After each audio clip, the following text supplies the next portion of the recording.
বিসমিল্লাহির রহমানির রহিম। আসসালামু আলাইকুম। কি অবস্থা সকলের? আশা করি আল্লাহ তাআলা আপনাদেরকে অনেক সুস্থ রাখছে। আমি আলহামদুলিল্লাহ অনেক ভালো আছি। একটা বিষয় প্রথমে শেয়ার করতে চাই যে আগের বছরগুলোতে অ্যাডমিশনে যারা প্রিপারেশন নিয়েছে দেখা গেছে তাদের 18 তারিখে পরীক্ষা শেষ, তো তারপরে আবার প্র্যাকটিক্যাল শুরু হয়, প্র্যাকটিক্যাল শেষ হইতে 25-26 তারিখ, তারপরে সবাই যে যার এলাকায় অথবা কেউ ঢাকা শহরে যায় কোচিং করার জন্য। কিন্তু এইচএসসি 24 ব্যাচের ক্ষেত্রে সেরকম একটা আমেজ কিন্তু দেখতে পাচ্ছি না।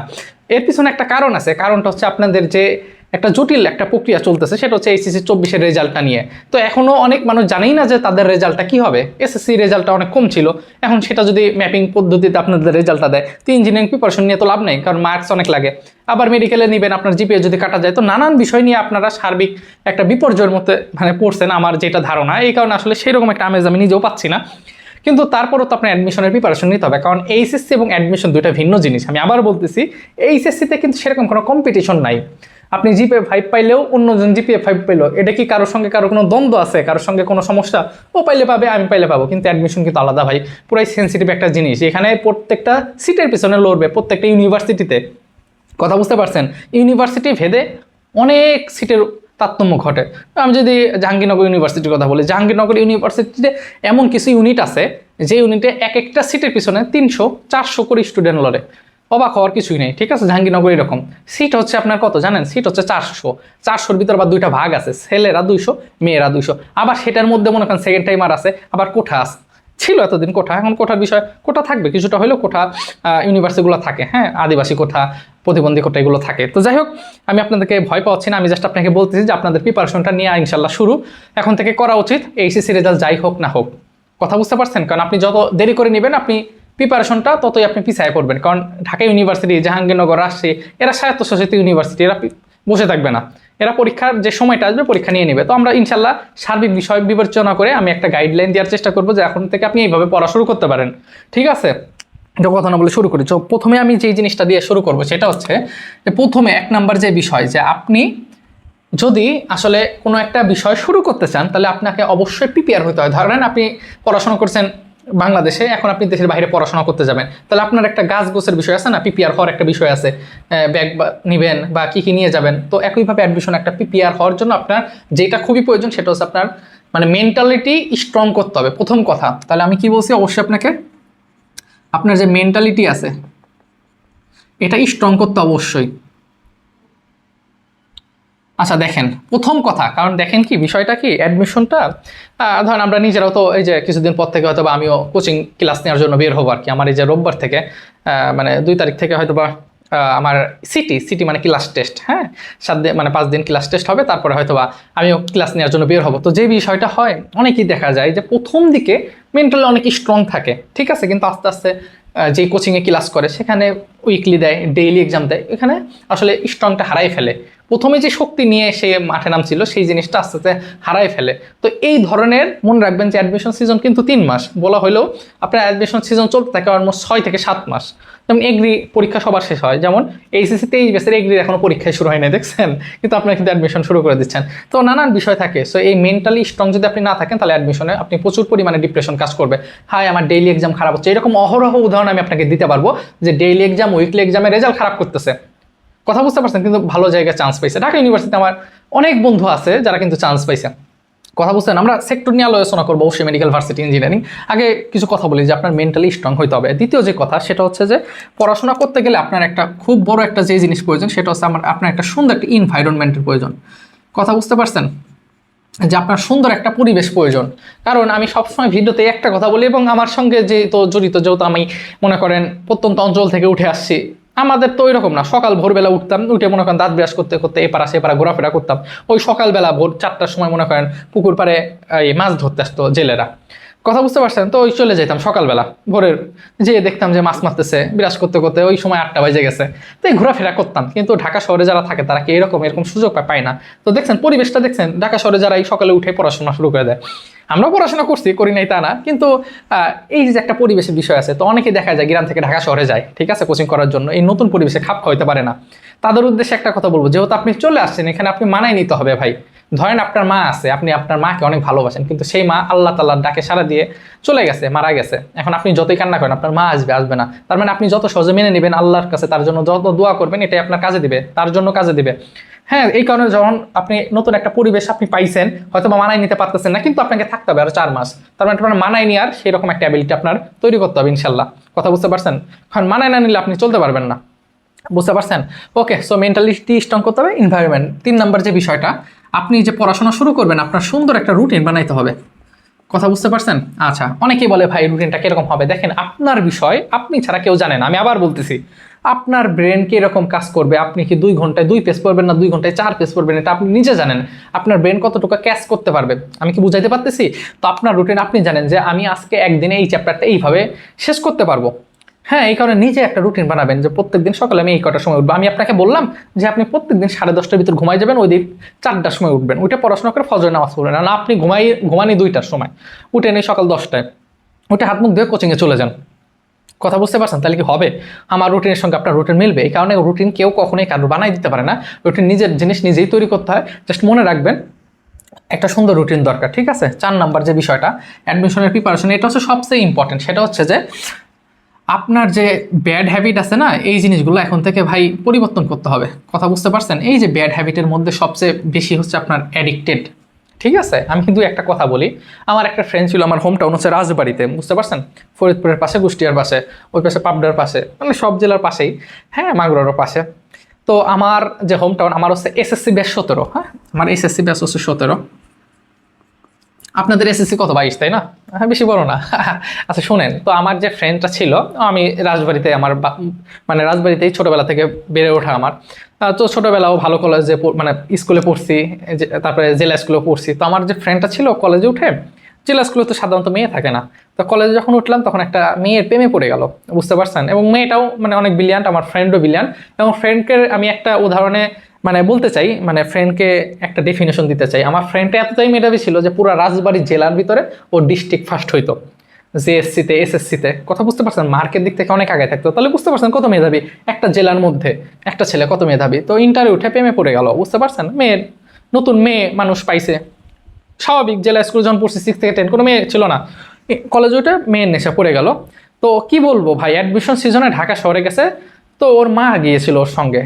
ছেলেটা নেশায় এমন পরিমাণে জর্জরিত হয়েছে এবং সারাদিন মেয়ের সঙ্গে ঘোরাফেরা করতো। এই সংসদ ভবন পাশেই ছিল। আপনাদের উদ্দেশ্যে একটা কথা বলবো, যারা ঢাকা শহরে কোচিং করতে যাবেন, এগুলো যদি থাকে, এগুলো থেকে আপনাকে বের হয়ে আসতে হবে। তার মানে যে ব্যাড হ্যাবিটগুলোর ভিতরে একটা আছে প্রেম। আমি আপনাদের হাত জোর করে বলতেছি, আপাতত আমার কথাই তো আপনি ছাড়বেন না। একটা মেয়ের আসক্ত কি আপনি ছাড়তে পারবেন আমার কথায়? কিন্তু আমি এতটুকু আপনাকে বলতে পারি, প্রেম জিনিসটা সম্পূর্ণ হারাম। ছাড়তে পারলে আলহামদুলিল্লাহ, বিয়ে করলে তো মানে শুক্রিয়া। আপনি যতটা পারেন এটা সাইডে রাখেন। 4 মাস ভালো করে পড়াশোনা করেন, একটা নির্দিষ্ট সময় দরকার কথা বলেন। কথা বলার পক্ষে আমি না, কিন্তু আমার কথা তো শুনবেন না। একটা নির্দিষ্ট সময়, অল্প সময়ের জন্য কথা বলেন। এরকম অনেকে দেখছি যে নিজ এলাকা থেকে গার্লফ্রেন্ড আর বয়ফ্রেন্ড দুজন ঢাকা শহরে গেছে কোচিং করার জন্য, বাসা থেকে তো আর জানে না, তো সারাদিন ঘোরাফেরা করে। এগুলো থাকলে বাদ দিয়ে দেন, ঠিক আছে? প্রিয় মানুষের জায়গায় থাকুক। কথা বুঝতে পারছেন? সো এই ব্যাড হ্যাবিটগুলো বাদ দিতে হবে। দ্বিতীয় কথা, অনেকে ফোন অ্যাডিক্টেড, ঠিক আছে? ফেসবুক ইউজ পরিমাণ ছেড়ে দেন, আল্লাহ দোহাই লাগে। আমার ফ্রেন্ডের গল্প বলি, 3.84 পেয়ে ও চট্টগ্রাম ইউনিভার্সিটিতে ফিলোসফিতে পড়তেছে। ওর বাপ ওকে দিয়েছিল ইঞ্জিনিয়ারিং কোচিং করার জন্য। ও ভার্সিটিতে গেল এবং ভার্সিটির বি ইউনিট বা ডি ইউনিট যাই বলেন না কেন, সেই ইউনিটে ও মুভ করছে। কথা বুঝতে পারছেন? ও 3 মাস কোনো ধরনের ফোন চালাতো না। আমি নিজে ওর সঙ্গে কথা বলতাম, ওর একটা বাটন ফোন ছিল শুধু। তো মানুষ পারেন এমন কোনো কিছু নেই। আপনার যে ব্যাড হ্যাবিটগুলো, আমি জানি না আপনার ব্যাড হ্যাবিট কি, আপনি নিজেরটা জানেন যে আপনার ব্যাড হ্যাবিট কি, সেটা পরিবর্তন করতে হবে।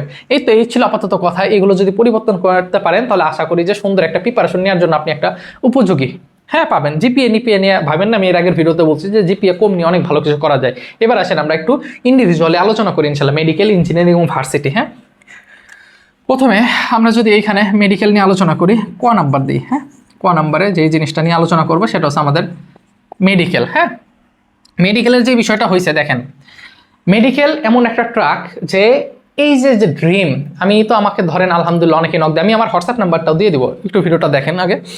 সেটা হচ্ছে মানে ওই হোয়াটসঅ্যাপে আপনাদের যে কোনো ধরনের প্রশ্ন জানার থাকে যদি, অবশ্যই আমাকে নক দিবেন, ইনশাল্লাহ আমি রিপ্লাই দেওয়ার চেষ্টা করবো। অবশ্যই আপনি আপনার প্রশ্নটা বলবেন। অনেকে আমাকে সালাম দেয়, ভাই কি অবস্থা, কেমন আছেন? তারপরে আমি যখন বলবো যে ভালো আছি, তারপরে বলবে যে ভাই আমি কি প্রশ্ন করতে পারি? এত কথার দরকার নেই, আপনি আপনার সালাম দেন, ঠিক আছে, দিয়ে বা আমার কেমন আছি বইলে সাথে প্রশ্নটাও লিখে দিবেন। হ্যাঁ, কারণ অনেক মেসেজ আসে, তো একা মানুষ এত কিছু কষ্ট করা মানে অসম্ভব হয়ে যায় ফেসবুক পেজ, হোয়াটসঅ্যাপে। যাই হোক, দেখেন মেডিকেলের ড্রিমটা এমন থাকে যে ছোটবেলা থেকে মানুষজন এইরকম স্বপ্ন নিয়ে বড় হয় যে আমি মেডিকেলে পড়াশোনা করব। কথা বুঝতে পারছেন? আমাদের কিন্তু এরকম কোনো স্বপ্ন থাকে না, আমাদের অনেক রাস্তা থাকে। ইঞ্জিনিয়ারিংয়ের কুয়েট না, আমরা ঢাকা ইউনিভার্সিটিতেও ইঞ্জিনিয়ারিং সাবজেক্ট আছে, রাজশাহী ইউনিভার্সিটিতেও আছে, আবার সিলেটের সাস্টেও কিন্তু ইঞ্জিনিয়ারিং সাবজেক্টগুলো আছে। আমি বুয়েটের ট্রিপলিতে চান্স না পাইলেও আমি কিন্তু ঢাবির ট্রিপলিতে মানে চান্স পাওয়ার আমার সুযোগ আছে। আমি ঢাবির ট্রিপলিতে চান্স না পাইলেও রাবির ট্রিপলিতে পড়ার সুযোগ থাকে। আমি কি বুঝাইতে পারতেছি আপনাদের কথাগুলো?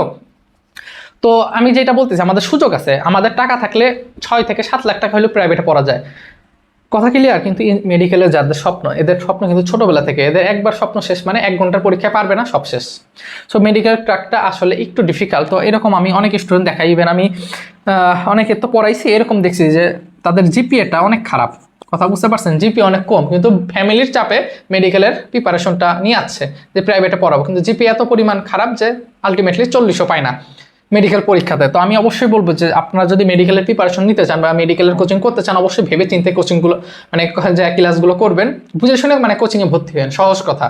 কারণ জিপিএ কম থাকলে মেডিকেলে অনেক ডেডিকেশন স্টুডেন্ট থাকে, অনেক ডেডিকেটেড, ঠিক আছে? কম করে পরীক্ষা তো দেয় প্রত্যেক বছর 80,000 1 লাখ এরকম পরীক্ষা দেয়, সিট তো কত 4,500 করছে মনে হয়। তো অনেক স্টুডেন্ট আছে, কম করে 15,000 স্টুডেন্ট ডেডিকেটেড স্টুডেন্ট থাকে, যে ছোটোবেলাতে স্বপ্ন, বুঝতে পারছেন? সো এইটা অনেক বড় একটা বিষয়। এবং আমি বলবো যে মেডিকেলে যারা কোচিং করতেছেন, এর পাশাপাশি আপনারা অবশ্যই ঢাকা ইউনিভার্সিটির জন্য প্রিপারেশন নেবেন। এটা আপনাদের কাছে আমার রিকোয়েস্ট। কারণ যারা মেডিকেলের প্রিপারেশন নেয় তারা এই সম্পর্কে কোনো আইডিয়াই থাকে না যে ভার্সিটির কোনো একটা এক্সিস্টেন্স করে, মানে ভার্সিটির অস্তিত্ব আছে। তারা খালি মনে করেন মেডিকেলি সব, বুঝতে পারছেন? একটু ভার্সিটি নিয়েও ঘাটাঘাটি করেন, আমার এই চ্যানেলে ভার্সিটি নিয়ে সকল কথাবার্তা। হ্যাঁ, ঢাকা ইউনিভার্সিটি আছে, গুচ্ছ আছে। আপনি যদি ঢাবির জন্য প্রিপারেশন নিতে চান, অবশ্যই আমার সঙ্গে যোগাযোগ করেন, আমি হোয়াটসঅ্যাপ নাম্বারটাও দিয়ে দেবো একটু পর। দেখেন, সো মেডিকেল এবং অবশ্যই আপনার জিপিএ একটা ফ্যাক্ট করে। এবং আমি আরেকটা জিনিস যেটা বললাম সেটা হচ্ছে যে অবশ্যই আপনার অন্য একটা ট্র্যাক, অ্যানাদার ট্র্যাক, আচ্ছা যাই হোক বুঝছেন, ট্র্যাক অ্যানাদার মানে অ্যানাদার ট্র্যাক, একটা অল্টারনেটিভ একটা রাস্তা আপনাকে অবশ্যই বের করে আপনি সামনের দিকে আগাবেন, ঠিক আছে? তো পরীক্ষা অনেক সময় হয়, ডেইলি উইকলি এক্সাম খারাপ হয়, এগুলো নিয়ে ডিপ্রেশনে যাওয়ার দরকার নেই। কথা বুঝতে পারছেন?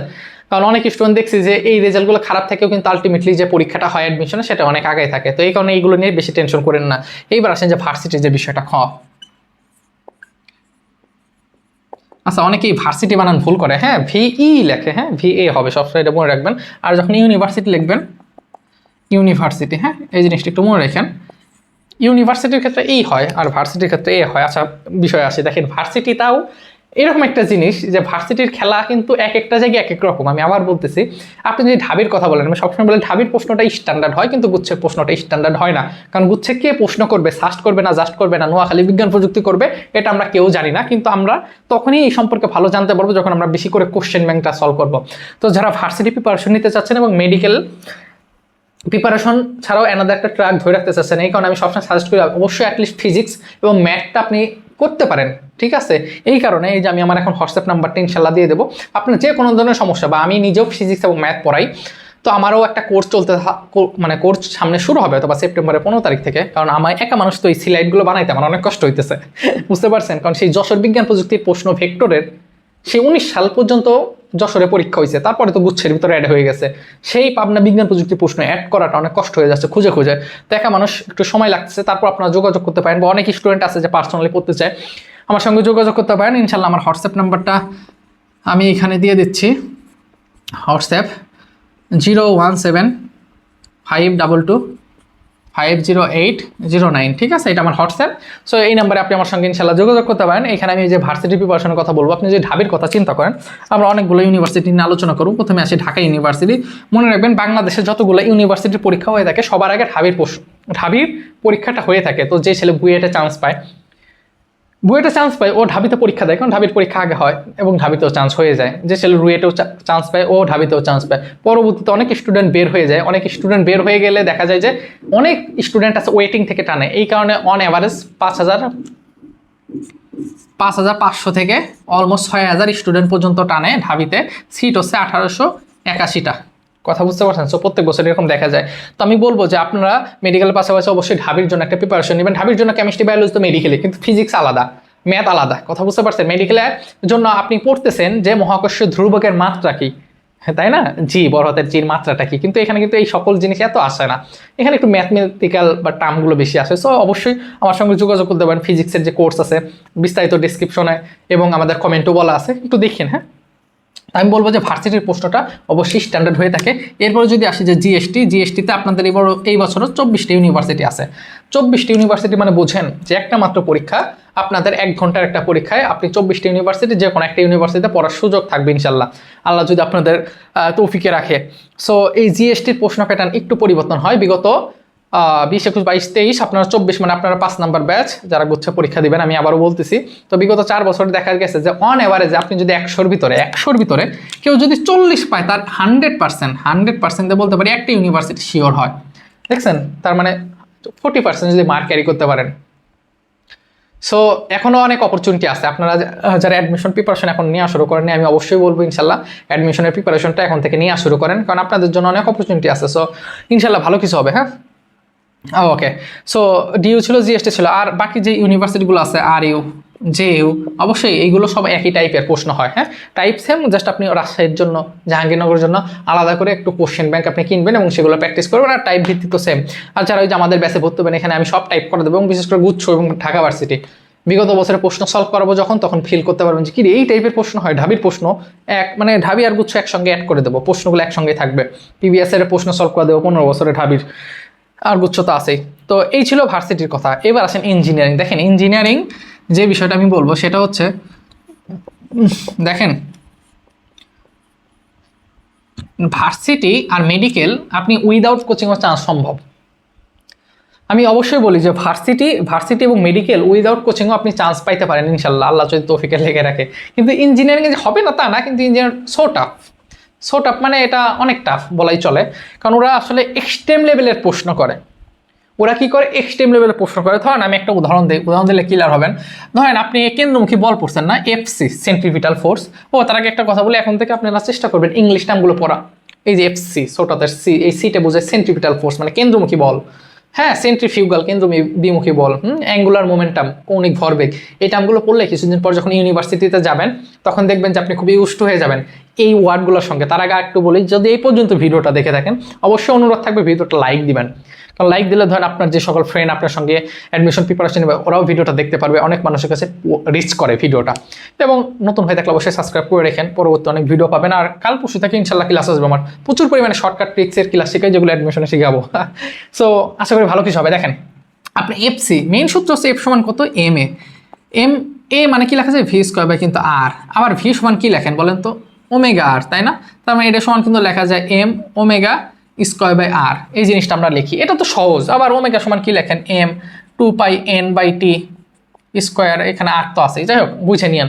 এইসব তো আপনার সহজ সূত্র কেন্দ্রমুখী বলেন, কিন্তু এটা যে কত ডিপে ঢুকতে পারে, ঠিক আছে, এটা ইঞ্জিনিয়ারিং প্রশ্ন না দেখলে আপনি বুঝতেই পারবেন না। হ্যাঁ, এত সহজে আসবে না, এত সহজে ঢাবিতে আসবে, মানে এগুলোতে ক্যালকুলেটার ইউজ করতে দেয় না। আর বুঝিনি তো, যেখানে আপনাকে ক্যালকুলেটার ইউজ করতে দেবে, এত সহজ কিছু দেবে না ইঞ্জিনিয়ারিংয়ে। তার মানে আপনার বেসিক স্ট্রং তো মাসবে থাকতে হবে, এবং এক্সট্রিম লেভেলের আপনার ব্রেন থাকতে হবে, এবং খুবই পরিশ্রমী হতে হবে যদি আপনি ইঞ্জিনিয়ারিং প্রিপারেশন নেন। আমি কি বুঝাইতে পারতেছি আপনাদের ভাই? হ্যাঁ, সো অনেকে এরকম প্রশ্ন থাকে, দেখি ওইটা নিয়ে আপনারা যদি কমেন্ট করেন অবশ্যই দেওয়ার চেষ্টা করবো যে ইঞ্জিনিয়ারিং প্রিপারেশনে ভার্সিটি সম্ভব কিনা। হ্যাঁ, যদি আপনারা কমেন্ট করেন ইনশাল্লাহ। তো আমি বেশি কিছু বলতে চাই না, আর অনেক বড় হয়ে গেছে এমনিতে ভিডিওটা, যে আপনার বিষয়টা আপনি ভালো জানেন। হ্যাঁ, আপনার দুর্বলতা আপনি জানেন, সেটা যদি ফাইন্ড আউট করতে পারেন, সেটা কাটানোর চেষ্টা করেন, যে এই দুর্বলতা আমাকে যেভাবে হোক সহায়তা। আবার যে কোনো প্রয়োজন আমার সঙ্গে হোয়াটসঅ্যাপে যোগাযোগ করতে পারেন, ভর্তি হন না হন, কারণ অনেক স্টুডেন্ট আছে আলহামদুলিল্লাহ। তারপর আমি চেষ্টা করি সবার সঙ্গে রিপ্লাই করার, কিন্তু একা মানুষ তো ধরেন এই যে ভিডিও করতেছি, আমি এডিট করবো, আমি থাম্বনেলও বানাবো, আমি আবার পেজে মেসেজ দেয় সেখানেও রিপ্লাই দেই, হোয়াটসঅ্যাপে মেসেজ দেয় সেখানেও রিপ্লাই দেই। আমার যে রোববার থেকে আবার সিটি বা ইনকোর্স যাই বলেন, ক্লাস টেস্ট, হ্যাঁ, তো নিজের পড়াশোনা করতে হয়, আবার সিলাইট বানাইতে হয়, তো কোলায় উঠতে পারি না। সবার সঙ্গে কথা বলতে আলহামদুলিল্লাহ অনেক ভালো লাগে। একটা সময় সাবস্ক্রাইবার যখন কম ছিল তখন তো কথা বলতাম, এখন তো 26,000, মানে অনেক সাবস্ক্রাইবার আলহামদুলিল্লাহ। তো যাই হোক, একটা ভার্সিটিতে অবশ্যই ইনশিওর করতে হবে। আর পরিশেষে একটা কথা বলতে চাই যে মুসলিম হয়ে থাকলে অবশ্যই 5 ওয়াক্ত নামাজ পড়বেন, আল্লাহর কাছে দোয়া করবেন। অন্যান্য ধর্মাবলম্বী তাদের প্রতি অনেক শ্রদ্ধা, তারা তাদের ধর্ম পালন করুক, আমি মুসলিম আমার ধর্ম পালন করি, এবং অবশ্যই 5 ওয়াক্ত নামাজ মসজিদে যে পড়ার চেষ্টা করবেন, আমার জন্য দোয়া করবেন। দেখা হবে ইনশাল্লাহ, আমাদের কোর্সে গল্প হবে অনেক। হ্যাঁ, তো ভালো থাকেন, নিজের খেয়াল রাখেন। আসসালামু আলাইকুম।